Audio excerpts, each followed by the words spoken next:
اللہ الرحمن الرحیم باب الاذان۔ یہ باب ہے اذان کے احکام کے بیان میں۔ اذان کا لغوی معنی ہوتا ہے اطلاع دینا، خبردار کرنا، اور اصطلاحی معنی ہے خاص لفظوں کے ذریعے مخصوص اوقات میں نماز کے اوقات مشروع ہونے سے مطلع کرنا۔ خاص لفظوں کے ساتھ مخصوص اوقات میں نماز کے اوقات مشروع ہونے سے مطلع کرنا۔ الاذان سنت، اذان سنت ہے، للصلوات الخمس، پانچوں نمازوں کے لیے، والجمعۃ، اور جمعہ کے لیے، دون ما سواہا، نہ کہ ان کے ما سوا کے لیے، ولا ترجیع فیہ، اور اس میں کوئی ترجیح نہیں ہے۔ اذان پانچوں نمازوں اور جمعہ کے لیے سنت ہے، یعنی سنت مؤکدہ ہے۔ بعض حضرات کہتے ہیں اذان واجب ہے، اس لیے کہ حضور صلی اللہ علیہ وسلم کا جو ارشاد اذان کے بارے میں ہے اس میں امر کا صیغہ استعمال ہوا ہے اور امر وجوب کے لیے آتا ہے، لیکن ہم کہتے ہیں سنت مؤکدہ بھی وجوب کے قریب قریب ہے، اس لحاظ سے کہ اس کے ترک سے بھی گناہ ہوتا ہے، سنت مؤکدہ کے چھوڑنے سے بھی گناہ لازم ہوتا ہے۔ اذان پانچوں نمازوں اور جمعہ کے لیے سنت ہے، یعنی سنت مؤکدہ ہے۔ اور بعض حضرات فرماتے ہیں کہ اذان واجب ہے، اس لیے کہ حضور صلی اللہ علیہ وسلم کا جو ارشاد اذان کے بارے میں ہے وہ بصیغہ امر ہے اور امر وجوب کے لیے آتا ہے، لیکن ہم یہ کہتے ہیں کہ واجب ہو یا سنت مؤکدہ، یہ دونوں قریب قریب ہیں، اس لحاظ سے کہ سنت مؤکدہ بھی واجب کے درجہ میں ہوتی ہے، کیونکہ سنت مؤکدہ کے چھوڑنے سے بھی گناہ ہوتا ہے۔ ولا ترجیع فیہ، ترجیع کا مطلب ہوتا ہے کہ شہادتین پہلے آہستہ کہیں اور اس کے بعد پھر بلند آواز سے کہیں۔ یہ ترجیح احناف کے نزدیک نہیں ہے، جبکہ امام شافعی رحمۃ اللہ علیہ فرماتے ہیں ترجیح سنت ہے۔ ان کی دلیل یہ ہے کہ حضور صلی اللہ علیہ وسلم نے حضرت ابو محذورہ رضی اللہ عنہ کو اسی کیفیت یعنی ترجیح کے ساتھ اذان کی تعلیم فرمائی تھی، اور ہماری دلیل حضرت بلال رضی اللہ تعالیٰ عنہ کی اذان ہے جس میں کوئی ترجیح نہیں ہوا کرتی تھی۔ حضرت بلال رضی اللہ تعالیٰ عنہ سفر اور حضر میں حضور صلی اللہ علیہ وسلم کے سامنے بغیر ترجیح کے اذان دیتے تھے، معلوم ہوا کوئی ترجیح نہیں ہے۔ ولا ترجیع فیہ، اذان میں ترجیح نہیں ہے۔ ترجیح کا مطلب ہے شہادتین پہلے آہستہ کہنا اور اس کے بعد پھر بلند آواز سے کہنا، یہ ہمارے نزدیک نہیں ہے۔ امام شافعی رحمۃ اللہ علیہ فرماتے ہیں ترجیح سنت ہے۔ ان کی دلیل یہ ہے کہ حضور صلی اللہ علیہ وسلم نے حضرت ابو محذورہ رضی اللہ عنہ کو اسی کیفیت یعنی ترجیح کے ساتھ اذان کی تعلیم فرمائی تھی کہ اس طرح اذان کہو، اور ہماری دلیل حضرت بلال رضی اللہ تعالیٰ عنہ کی اذان ہے، وہ اذان بغیر ترجیح کے دیتے تھے، سفر اور حضر میں حضور صلی اللہ علیہ وسلم کے ساتھ ہوتے تھے اور بغیر ترجیح کے اذان دیتے تھے، معلوم ہوا اذان میں کوئی ترجیح نہیں ہے۔ وَيَزِيدُ، اور زیادہ کرے، فی اذان الفجر، اذان فجر میں، بعد الفلاح،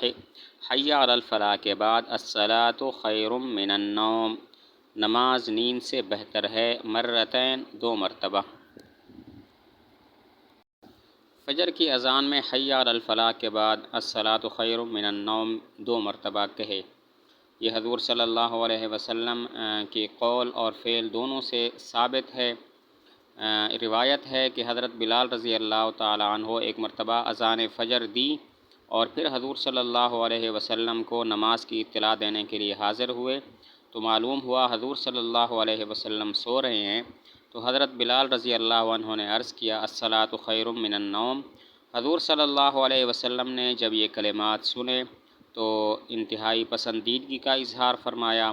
اور فرمایا کہ انہیں اذان فجر میں شامل کر لیا جائے۔ والاقامۃ مثل الاذان، اقامت اذان کی طرح ہے، الا انہ یزید، مگر یہ کہ بڑھائے، فیہا اس میں، بعد حی علی الفلاح، حی علی الفلاح کے بعد، قد قامت الصلاۃ،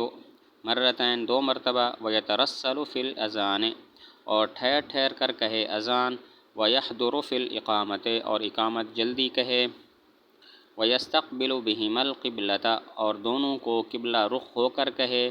فَإِذَا بَلَغَ إِلَى الصَّلَاةِ وَالْفَلَاحِ، جب پہنچے الصلاۃ اور الفلاح تک، یعنی حی علی الصلاح حی علی الفلاح تک، حول وجہہ یمینا وشمالا، تو پھیر دے اپنا چہرہ دائیں اور بائیں، ویؤذن للفائتۃ، اور اذان کہے فوت شدہ نماز کے لیے، ویقیم، اور اقامت کہے، فإن فاتتہ الصلوات، پس اگر فوت ہو جائیں اس سے کئی نمازیں، اذن للأولی، اذان کہے پہلی نماز کے لیے، واقام، اور اقامت کہے، وکان مخیرا فی الثانیۃ، اور اس کو اختیار دیا ہوا ہوگا دوسری میں، ان شاء اذن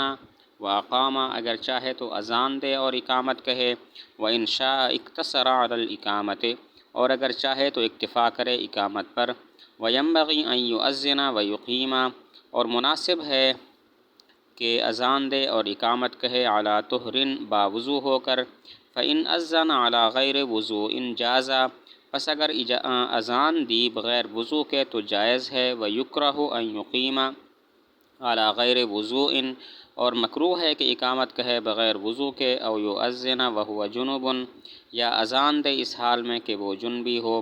ولا یؤذن لصلاۃ قبل دخول وقتها، اور اذان نہ دے کسی نماز کے لیے اس کے وقت کے داخل ہونے سے پہلے،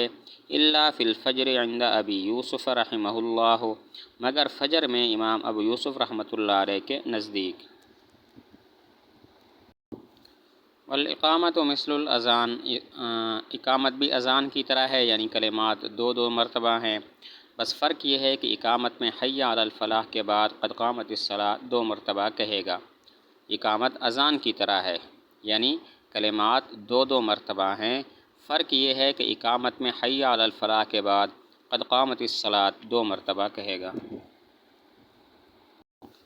ویترسل، اذان و اقامت میں دوسرا فرق یہ ہے کہ اذان میں ترسل ہوگا، یعنی ٹھہر ٹھہر کر پڑھا جائے گا، اور اقامت میں حدر ہوگی، یعنی جلدی جلدی اقامت کہی جائے گی۔ ترسل کا مطلب یہ ہے کہ اللہ اکبر یہ دو مرتبہ ایک سانس میں کہے، پھر دوسری سانس میں بھی دو مرتبہ اللہ اکبر کہے، اس کے بعد جو کلمات ہیں تو ہر سانس کے اندر ایک کلمہ کہے گا۔ اذان و اقامت میں دوسرا فرق یہ ہے کہ اذان میں ترسل ہوگا، یعنی ٹھہر ٹھہر کر اذان دی جائے گی، اور اقامت میں حدر ہے، یعنی اقامت جلدی جلدی کہی جائے گی۔ ترسل کا مطلب یہ ہے کہ اللہ اکبر ایک سانس میں کہے، پھر اللہ اکبر دوسری سانس میں کہے، اور پھر اس کے بعد جتنے کلمات ہیں وہ ایک سانس میں ایک کلمہ کہے گا۔ وَيَسْتَقْبِلُ بِهِمَا الْقِبْلَةَ، اذان و اقامت دونوں قبلہ رخ ہو کر کہے گا، جب حی علی الصلاح حی علی الفلاح پر پہنچے تو اپنا چہرہ دائیں بائیں پھیر دے، یعنی حی علی الصلاح کہتے وقت چہرہ دائیں طرف پھیرے، اور حی علی الفلاح کہتے وقت چہرہ بائیں طرف پھیرے گا۔ اذان و اقامت دونوں قبلہ رخ ہو کر کہی جائیں گی، جب حی علی الصلاح حی علی الفلاح پر پہنچے تو اپنا چہرہ دائیں اور بائیں جانب پھیر دے، یعنی حی علی الصلاح کہتے وقت چہرہ دائیں طرف کرے، اور حی علی الفلاح کہتے وقت چہرہ بائیں طرف کرے۔ وَيُؤَذِّنُ لِلْفَائِتَةِ، فوت شدہ نماز ایک اگر ہو تو اس کے لیے اذان بھی کہے اور اقامت بھی کہے، اور اگر فوت شدہ نمازیں کئی ہوں تو پہلی نماز کے لیے تو اذان و اقامت دونوں کہے گا، اور دوسری نماز میں اختیار ہے، چاہے تو اذان و اقامت دونوں کہے اور چاہے تو صرف اقامت کہے۔ فوت شدہ نماز اگر ایک ہو تو اس کے لیے اذان بھی کہے اور اقامت بھی کہے، اور اگر فوت شدہ نمازیں کئی ہوں تو پہلی نماز کے لیے تو اذان و اقامت دونوں کہے گا، اور دوسری میں اختیار ہے، چاہے تو اذان و اقامت دونوں کہے اور چاہے تو صرف اقامت پر اکتفا کرے۔ وینبغی، مناسب یہی ہے کہ اذان و اقامت باوضو ہو کر دے، اگر اذان بغیر وضو کے دی تو یہ تو جائز ہے، لیکن اگر اقامت بغیر وضو کے کہی تو یہ مکروہ ہے۔ وینبغی، مناسب یہ ہے کہ اذان و اقامت دونوں باوضو ہوں، اگر اذان بغیر وضو کے دی تو یہ جائز ہے، لیکن اگر اقامت بغیر وضو کے کہی تو یہ مکروہ ہے۔ اور اگر اذان جنابت کے حالت میں دی تو یہ بھی مکروہ ہے۔ اقامت بغیر وضو کے کہی یا اذان جنابت کی حالت میں دی تو یہ دونوں باتیں مکروہ ہیں۔ ولا يؤذن لصلاة قبل دخول وقتها، نماز کے وقت کے داخل ہونے سے پہلے اذان دینا جائز نہیں ہے، کیونکہ حضور صلی اللہ علیہ وسلم نے حضرت بلال رضی اللہ تعالی عنہ کو ارشاد فرمایا تھا کہ اے بلال، اس وقت تک اذان نہ دو جب تک فجر یعنی صبح صادق ظاہر نہ ہو جائے۔ البتہ امام ابو یوسف رحمۃ اللہ علیہ فرماتے ہیں کہ فجر میں وقت سے پہلے اذان دینا بھی ٹھیک ہے۔ کسی بھی نماز کے لیے وقت سے پہلے اذان دینا ٹھیک نہیں ہے، لیکن امام ابو یوسف رحمۃ اللہ علیہ فرماتے ہیں فجر کی اذان وقت سے پہلے درست ہے۔ ہماری دلیل یہ ہے کہ حضور صلی اللہ علیہ وسلم نے حضرت بلال رضی اللہ تعالیٰ عنہ سے فرمایا تھا اے بلال، اس وقت تک اذان نہ دو جب تک کہ فجر یعنی صبح صادق عیاں نہ ہو جائے۔